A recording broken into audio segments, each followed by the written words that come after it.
नमस्कार। मैंने पिछले एपिसोड में कहा था कि अब मैं सोच रहा हूँ कि नाट्यशास्त्रीय विषयों पर विमर्श को रखा जाए। इसी क्रम में मैं आज नाट्यशास्त्रीय परंपरा की बात करूँगा। वस्तुतः काव्यशास्त्र एक बड़ा दायरा है और उसके अंतर्गत नाट्यशास्त्र एक रूप में आता है।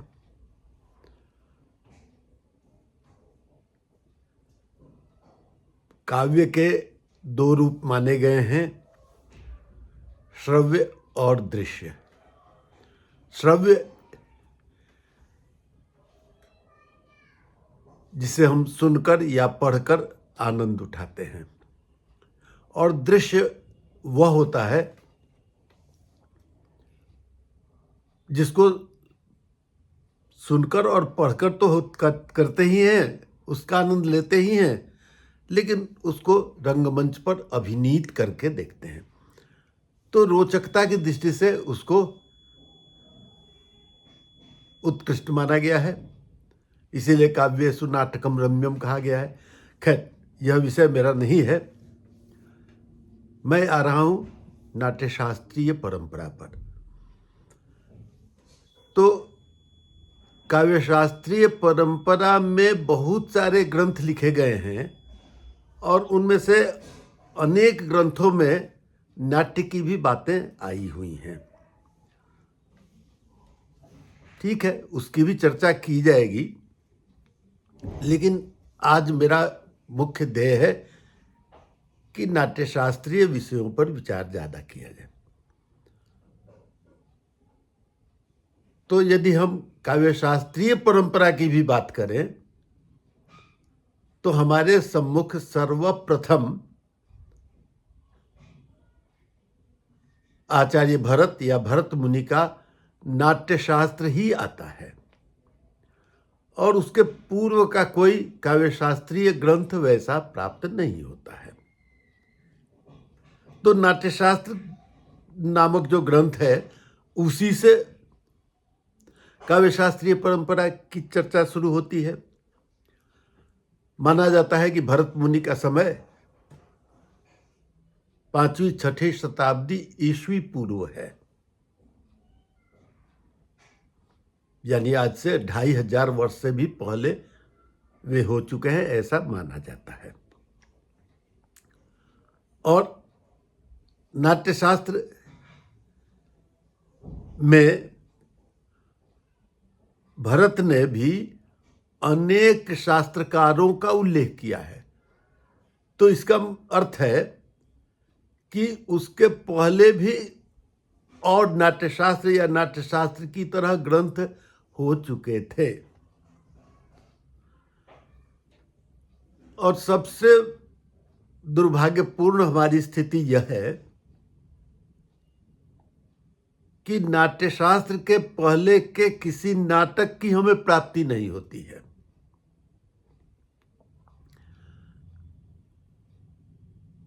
स्वाभाविक विषय है कि पहले भाषा होगी तब तो व्याकरण होगा। ऐसा नहीं ना होगा कि पहले व्याकरण ही आ गया और तब भाषा आई ना। तो उसी तरह से पहले नाटक लिखे गए होंगे जिसके आधार पर नाट्यशास्त्र हुआ। तो नाट्यशास्त्र की पहले उत्पत्ति हो जाएगी ऐसा नहीं मानना चाहिए। लेकिन आज हमको प्राप्त होने वाला जो नाट्यशास्त्र है, उसके पहले के कुछ नाटक लिखित जरूर उसमें है, कुछ नाटकों का उल्लेख है उसमें, लेकिन वो आज हमें प्राप्त नहीं होते हैं। अस्तु, तो ये नाट्यशास्त्र है। इस ग्रंथ का नाम ही नाट्यशास्त्र है और यह 36 या 37 अध्यायों में है वस्तुतः दोनों ही एक ही हैं। कुछ संस्करणों में 36वें अध्याय को ही 2 भाग में बांट दिया गया है, तो 37 अध्याय हो गया है, इसलिए कोई अंतर नहीं आता है। तो ये विशाल ग्रंथ है और इसमें न केवल नाट्य शास्त्र की बातें कही गई हैं, अपितु नाट्य से संबंधित अनेक विषयों के अतिरिक्त नृत्य के प्रकारों का विवेचन, संगीत का विवेचन, अलंकारों का विवेचन, इस तरह से बहुत सारी बातें वहाँ पर मिलती हैं। उसके विषय में स्वयं भरत मुनि ने कहा है, न तज्ज्ञानम न तच्छिल्पम न सा विद्या न सा कला न तद्योगो न तत्कर्म नाट्येस्मिन् यन्न विद्यते, कि ऐसी कोई भी चीज नहीं है जो नाट्य शास्त्र में नहीं है। कि न तत्ज्ञानम, कोई ज्ञान की बात भी छूटती नहीं है वहां पर, न तत्शिल्पम, न शिल्प प्राचीन नाम था, बाद में चलकर उसका नाम कला हो गया। तो शिल्प या कला जो भी कहिए, और न कोई ऐसी विद्या है जो कि इसमें नहीं है, और न कोई कला है जो इसमें नहीं है। यहाँ पर कला और शिल्प दोनों नाम आए हुए हैं। अब यहाँ पर दोनों के अंतर को बतलाने का संभव नहीं है। न कोई योग है जो कि उसमें नहीं है, न कोई कर्म है जो उसमें नहीं है, जो इस नाट्य विधा में प्राप्त नहीं होता है। भले ये सारी बातें नाट्य के अंतर्गत आ जाती हैं। अगले ये मैं नाट्य इत्यादि के विषय में बात करूंगा कि नाट्य किसको कहते हैं, लेकिन अभी तो नाट्य शास्त्र की बात हम कर रहे हैं। तो यह नाट्यशास्त्र भरतवाला बहुत विशाल था। आगे चलकर एक शारदा तनय का उल्लेख मैं करूंगा, जिनका ग्रंथ भाव प्रकाशन है। तो उसमें उन्होंने कहा है क्या कि आज जो उपलब्ध नाट्यशास्त्र है वह 60 सहस्री संहिता है, 6000 श्लोकों वाला यह नाट्यशास्त्र है। और एक कोई 12 सहस्री संहिता भी थी, और उसी का संक्षिप्त रूप यह 60 सहस्री है। तो यह और भी विशाल शास्त्र था। ठीक है। और नाट्यशास्त्र इतना विशाल है कि इस पर अनेक, और इतना प्रसिद्ध हुआ, इतना महत्वपूर्ण हुआ कि इसके आधार पर अनेक आचार्य हुए, जिन आचार्यों ने इस नाट्यशास्त्र की व्याख्या की होगी। आज हमको बहुत कम की व्याख्या मिलती है, बल्कि सच पूछा जाए तो एकमात्र अभिनव गुप्त की ही व्याख्या हमें प्राप्त होती है। अभिनव गुप्त का उल्लेख पहले भी मैं कर चुका हूं। वे 10वीं 11वीं शताब्दी के थे, कश्मीर के थे। कश्मीर की परंपरा तो बहुत उन्नत रही है हर दृष्टि से, और खास करके नाट्यशास्त्रीय दृष्टि से और दार्शनिक दृष्टि से। अभिनव गुप्त भी स्वयं दार्शनिक थे। तो वहां पर बहुत तरह के शास्त्र विकसित हुए हैं। तो अभिनव गुप्त की एक व्याख्या मिलती है नाट्यशास्त्र पर, जिसका नाम है अभिनव भारती। अभिनव भारती भी खंडित रूप में ही प्राप्त है, लेकिन है, उपलब्ध है। तो और उसके आधार पर हम नाट्यशास्त्र को सही ढंग से समझ पाते हैं। इसके पहले और भी नाट्यशास्त्रीय आचार्य हुए हैं, जिन्होंने कि भरत के नाट्यशास्त्र पर अपना व्याख्यान किया है। कुछ का उल्लेख मैंने पहले भी किया है, जिसमें भट्ट लोल्लट, भट्ट तौत, भट्टोद्भट, भट्ट शंकुक, भट्ट नायक, सभी भट्ट उपाधिधारी थे और अभिनव गुप्त हुए उसी में। तो अभिनव गुप्त ने अभिनव भारती लिखी और इसके अतिरिक्त एक और ग्रंथ जिसका कि उल्लेख पहले कर चुका हूँ, ध्वन्यालोक पर उन्होंने लोचन नामक टीका लिखी। अस्तु, उसके बाद नाट्यशास्त्रीय ग्रंथों के रचयिताओं में भोजराज हुए, राजा भोज, और उन्होंने जो 11वीं शताब्दी से 12वीं शताब्दी तक हुए, बहुत विशाल ग्रंथ एक लिखा, श्रृंगार प्रकाश। यह तो विशाल ग्रंथ है, अब धीरे धीरे उसका प्रकाशन हुआ है। तो उसके 11वें और 12वें प्रकाश में नाट्य का विवेचन हुआ है। उनका एक ग्रंथ और है, सरस्वती कंठाभरण। उसके 5म परिच्छेद में नाट्य का विवेचन प्राप्त होता है, यद्यपि वहाँ पर और भी महाकाव्य इत्यादि का भी उल्लेख है, लेकिन नाट्य का विवेचन उसी 5म परिच्छेद में है। तो ये राजा भोज हुए। उसके बाद एक धनंजय हुए हैं, बल्कि धनंजय को कहा जाएगा कि शुद्ध रूप से नाट्यशास्त्रीय ग्रंथ के रचयिता हैं। ये धनंजय 11वीं शताब्दी में हुए और मालवा के परमार वंशीय राजा मुंज के ये राजकवि थे। और इनके 4 प्रकाश हैं। 10 रूपक नामक ग्रंथ इनका है, जिसमें 4 प्रकाश हैं।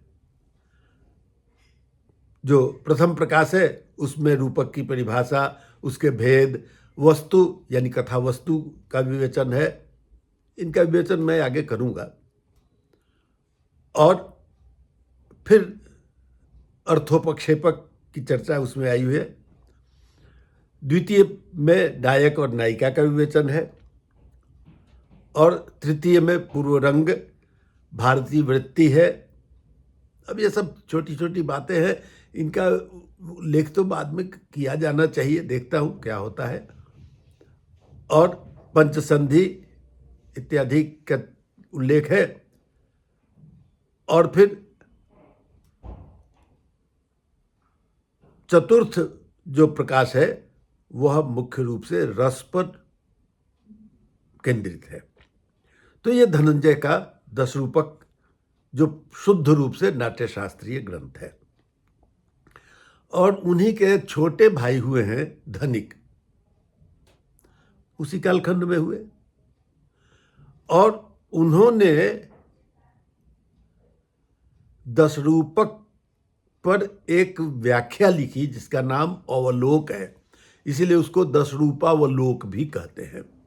और 10 रूपावलोक में उन्होंने विस्तार से नाट्यशास्त्रीय विषयों को विवेचित किया है। इसमें बहुत सारे विषय ऐसे भी हैं जहाँ पर कि उन्होंने अपने भाई से वैमत्य को प्रदर्शित किया है। यानी धनंजय कुछ कहते हैं, धनिक ने कुछ अलग ढंग से बातें की हैं।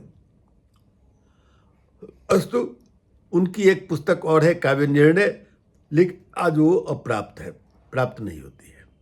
तो ये धनिक हुए।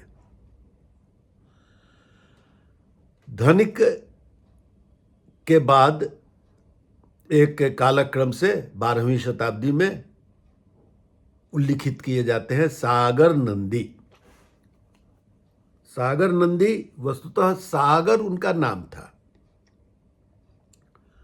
और नंदी उनकी उपाधि थी, चाहे नंदी वंश रहा होगा, लेकिन आज सागर नंदी के नाम से उनको जाना जाता है। और उनका जो ग्रंथ है उसका नाम है नाटक लक्षण रत्नकोश। नाटक लक्षण रत्नकोश, यह भी कारिका के रूप में है, यानी श्लोकबद्ध है। और इसमें उन्होंने नाट्यशास्त्रीय विषयों का विस्तार से उल्लेख किया है। नाम से ही स्पष्ट है, नाटक लक्षण रत्नकोश। तो इसमें नाट्यशास्त्रीय विषयों का विस्तार से विवेचन है। इसी क्रम में आगे बढ़ने पर दो आचार्यों का एक साथ उल्लेख आता है। गुजरात के आचार्य थे हेमचंद्र। तो हेमचंद्र ने बहुत तरह के शास्त्रों की रचना की है, लेकिन उन्हीं के शिष्यों में से दो शिष्य हुए, रामचंद्र और गुणचंद्र। लेकिन दोनों का विवेचन एक साथ आता है। और रामचंद्र और गुणचंद्र जो दोनों हेमचंद्र की तरह ही जैन आचार्य थे, और ये लोग भी 12वीं शताब्दी के थे। और इन्होंने मिलकर, दोनों ने मिलकर एक ग्रंथ की रचना की जिसका नाम हुआ नाट्य दर्पण। जैसे साहित्य दर्पण, उसी ढंग से नाट्य दर्पण। नाम से स्पष्ट है कि नाट्य की बातें इसमें की गई हैं। रूपक से संबंध बहुत सारे विषय उसमें दिए गए हैं। यहां पर उल्लेखनीय हो जाते हैं रामचंद्र गुणचंद्र। एक विषय आता है कि रस जो होता है वह रस सुखात्मक होता है, दुखात्मक होता है, अथवा सुख दुखात्मक होता है। यानी कभी सुख है, कभी दुख है। तो इस पर रामचंद्र गुणचंद्र ने बड़ा अच्छा विवेचन किया है और उसको कहा है क्या कि सुख दुखात्मक रस होता है, यानी कभी सुख कभी दुख। जैसे मान लीजिए कि करुण रस है, तो करुण रस का प्रतिपाद्य जो होगा वह कैसा होगा? करुण यानी दुख है, शोकात्मक चित्रण है, तब तो वो दुखप्रद होना चाहिए। लेकिन कुछ आचार्यों ने कहा है क्या कि नहीं, करुण रस भी सुखात्मक है, क्योंकि हम जब भी किसी चीज को चाहते हैं तो दुख के लिए कभी नहीं हम इच्छा करते हैं।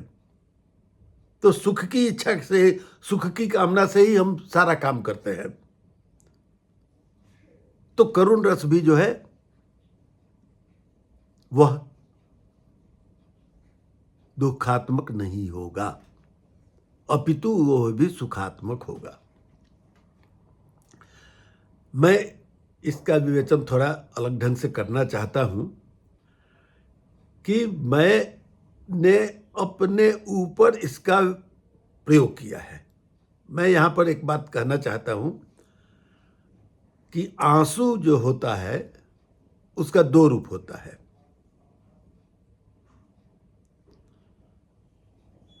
वह दुख में तो आता ही है और अत्यधिक सुख में भी आंसू आता है। तो दुख में आने वाले आंसू और सुख में आने वाले आंसू में अंतर क्या है, इसको जानना चाहिए, इसको विचार करना चाहिए इस पर। वस्तुतः दोनों की धाराओं में अंतर है। दुखात्मक जो आंसू आता है उसमें वह आंसू गर्म होता है, और सुखात्मक जो आंसू आता है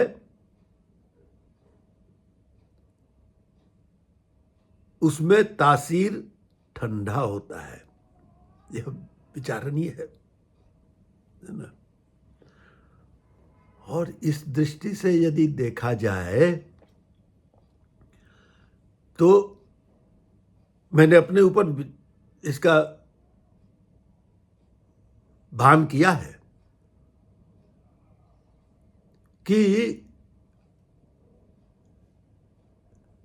दुख के समय जो हम किसी दुखात्मक नाटक या किसी ग्रंथ या काव्य या नाटक को पढ़ते हैं तो उस समय आंखों से जो आंसू आता है वह गर्म नहीं होता है, अपितु वह ठंडा ही होता है।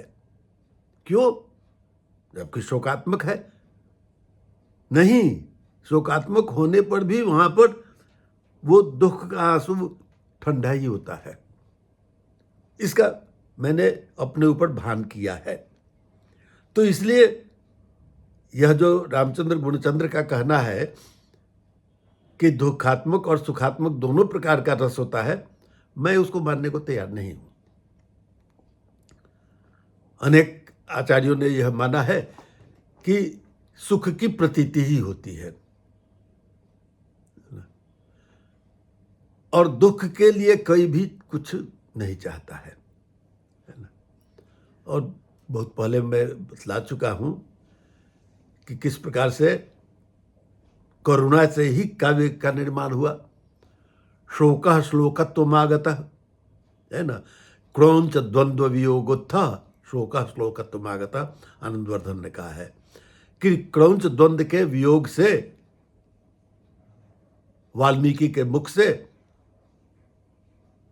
जो एक शाप निकला था वही आगे चलकर काव्य के रूप में परिवर्तित हुआ। तो इस तरह से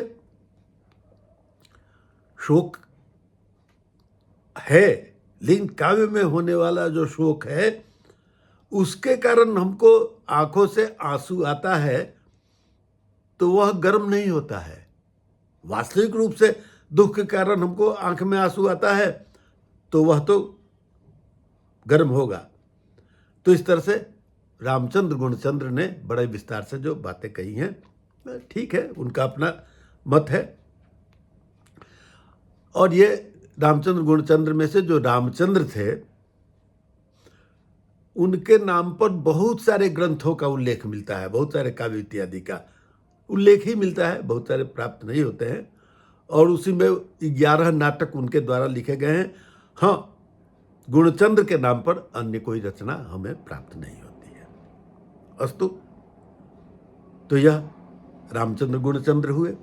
उसके बाद शारदा तनय, जिनका कि उल्लेख मैंने पहले किया, तो शारदा तनय हुए जिन्होंने भाव प्रकाशन लिखा और यह भी कारिका रूप में ही है और इसमें 10 भाग हैं और उसमें उन्होंने अधिकरण है, 10 अधिकरण उसका नाम उन्होंने दिया है और उसमें उन्होंने नाट्य से संबंधित बहुत सारे विषयों का विवेचन किया है। वे 13वीं शताब्दी के थे। उसमें भाव, रस का स्वरूप, रस भेद, नायक नायिका का विवेचन, नाट्य इतिहास, 10 रूपकों का विवेचन, ये सब बातें उसमें विस्तार से आई हुई हैं भाव प्रकाशन में। उसके बाद एक व्यक्ति, एक आचार्य जिनका कि बार बार उल्लेख किया जा चुका है, विश्वनाथ महापात्र, जो उत्कलीय थे। तो वे 14वीं शताब्दी के हुए हैं और उन्होंने 10 परिच्छेद में साहित्य दर्पण को लिखा और उसमें से जो 6ठा परिच्छेद है, 6ठ परिच्छेद, उसमें विस्तार से नाट्य के विषय में विवेचन प्राप्त होता है। तो ये एक पूरा परिच्छेद उन्होंने नाट्य के संबंध में ही लिखा, लेकिन इसमें बहुत सारे विषय नाट्य से संबंधित दिए हुए हैं। तो यह भी एक, यद्यपि काव्यशास्त्रीय ग्रंथ है, लेकिन इसमें एक परिच्छेद जो है वह नाट्य से संबंधित है। तो इस तरह से उसका उल्लेख है। उसके बाद एक और आचार्य हुए हैं सिंह भूपाल। ये भी 14वीं शताब्दी के हुए। ये आंध्र प्रदेश में विजयनगर के थे, ऐसा उल्लेख मिलता है। और उन्होंने उसका उल्लेख किया है स्वयं ही कि वे रेचल वंश के थे और उसको उन्होंने कहा है कि यह शूद्र वंश है, जिसको आजकल दलित कहा जाता है। तो उस तरह से दलित वंश के थे वो और राजा थे और काव्यशास्त्रीय ग्रंथ के रचयिता थे और उनके ग्रंथ का नाम है रसार्णव सुधाकर। तो रसार्णव सुधाकर में उन्होंने विस्तार से बहुत सारे विषयों को विवेचित किया है। नाम से ही रस से संबंधित है और अन्य विषय भी उसमें आए हुए हैं। इनकी सबसे बड़ी विशेषता यही है कि ये दलित राजा थे, शूद्र राजा थे, और ये कवि थे और शास्त्रकार थे। अस्तु, उसके बाद एक बड़े प्रसिद्ध रूप गोस्वामी हुए हैं, जो चैतन्य महाप्रभु के शिष्यों में थे, और इन्होंने सिंह भूपाल ने कई रचनाएं की, जिनमें कि इनके ग्रंथ जो हैं वो उज्ज्वल नीलमणि और भक्ति रसामृत सिंधु, ये दो काव्य शास्त्रीय ग्रंथ हैं, जिसमें कि नाटक का भी विवेचन है। लेकिन नाटक चंद्रिका करके एक छोटी सी पुस्तक इनकी, जो कि पूर्णतया उसी पर, नाटक पर ही केंद्रित है। और इसी तरह से एक नरसिंह कवि हुए, जिन्होंने नंजराज यशोभूषण नामक, विद्यानाथ ने प्रतापरुद्रीय लिखा, जिसको कि प्रतापरुद्र यशोभूषण भी कहा जाता है। तो उसी क्रम में, उसी परंपरा में नरसिंह कवि ने नंजराज यशोभूषण लिखा। और नंजराज जो थे वे मैसूर के राजा के अमात्य थे, और उनको ध्यान में रखकर उन्होंने नंजराज यशोभूषण लिखा। तो यह नंजराज यशोभूषण भी जो है वह एक नाट्यशास्त्रीय ग्रंथ, इसमें भी नाट्य शास्त्र की बातें और उसके उदाहरण प्राप्त होते हैं। तो यह एक रचना है। तो इस तरह से प्राचीन रचनाकारों में ये सारे नाट्यशास्त्रीय ग्रंथ हैं। लेकिन मैं एक ग्रंथ का बड़ा ही प्रशंसक हूँ, और वह आधुनिक काल में है, जबकि आधुनिक काल की बात मैं कर नहीं रहा हूँ, लेकिन इसका उल्लेख मैं करना चाहता हूँ। वे हैं सीताराम चतुर्वेदी, आचार्य सीताराम चतुर्वेदी। और उन्होंने अभिनव नाट्यशास्त्र नाम से एक ग्रंथ लिखा, जो कि सूत्रबद्ध है, कारिकाबद्ध नहीं है, सूत्रबद्ध है। और इसमें इन्होंने कहा है कि वो अभिनव भरत हैं, स्वयं को कहते हैं अभिनव भरत। और इसमें नए ढंग से बहुत सारी बातें हैं, पाश्चात्य नाट्य की बातें भी इसमें आई हुई है। तो इस तरह से यह एक ग्रंथ है जिसको कि मैं उल्लिखित करना चाहता हूँ। अस्तु, तो ये सारी बातें नाट्यशास्त्र के परंपरा के विषय में आती हैं। धन्यवाद।